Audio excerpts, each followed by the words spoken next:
News टाइममध्ये तुम्हा सर्वांचं स्वागत. मेरीच्या मारेकऱ्याला फाशी द्या, नातेवाईकांनी मांडला शीतळानगर येथील रस्त्यावर ठिय्या. देहरोड शीतळानगर येथे राहणारी मेरी मल्लेश तेलगू वय 26 हिचा चारित्र्याच्या संशयावरून वाकड येथे प्रियकराने खून केल्याची घटना 11 सप्टेंबर रोजी उघडकीस आली होती. खुनाच्या घटनेनंतर मारेकरी दिलावर सिंग याने थेट कोंढवा पोलीस ठाण्यात आत्मसमर्पण केले. घटनेनंतर मेरीचा मृतदेह शवविच्छेदनासाठी पिंपरी येथील YCM रुग्णालयात पाठवण्यात आला होता. शवविच्छेदनानंतर तिच्यावर अंत्यसंस्कार करण्यासाठी आज सकाळी नातेवाईकांनी मृतदेह तिच्या राहत्या घरी देहरोड शीतळानगर येथे आणला.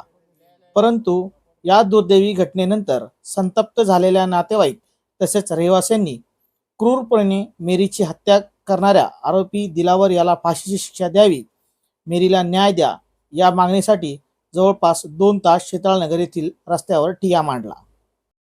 संतप्त रहिवासी तसेच नातेवाईकांनी वाकड पोलीस तसेच आरोपी दिलावर सिंग याच्या विरोधात घोषणाबाजी केली. आरोपीला फाशी होत नाही तोवर मेरीचा अंत्यविधी होणार नाही असा आक्रमक पवित्रा नातेवाईकांनी घेतला होता. परंतु संतप्त जमावापुढे देहरोड पोलीस ठाण्याचे वरिष्ठ पोलीस निरीक्षक विक्रम बनसोडे यांनी कायद्यातील तरतुदीनुसार कारवाई होऊन आरोपीला योग्य ते शासन होईल, मेरीला न्याय नक्कीच मिळेल अशी समजूत घातल्याने जमावाचा राग आटोक्यात आला.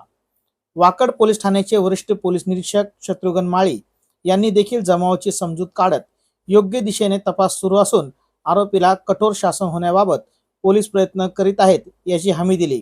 तर देहरोड शहरातील सर्वपक्षीय अध्यक्ष रवींद्र शेलार यांनी पोलीस तसेच संतप्त जमावाचा राग शांत करण्यासाठी प्रयत्न केल्याने नातेवाईकाकडून मेरीच्या अंत्यविधीचा मार्ग मोकळा झाला. संतप्त जमावाने कायद्यावर तसेच पोलिसांवर विश्वास दाखवत मेरीवर अंत्यसंस्कार करण्यासाठी तयारी दर्शवली. देहरोड येथील ख्रिश्चन दफनभूमीत ख्रिस्ती धर्माप्रमाणे विधिवत प्रथा परंपरेनुसार शोकाकुल वातावरणात मेरीला शेवटचा निरोप देण्यात आला. यावेळी नातेवाईक तसेच रहिवासियांना दुःख अनावर झाल्याने पाणवलेल्या डोळ्यांनी अंत्यविधी पार पडला.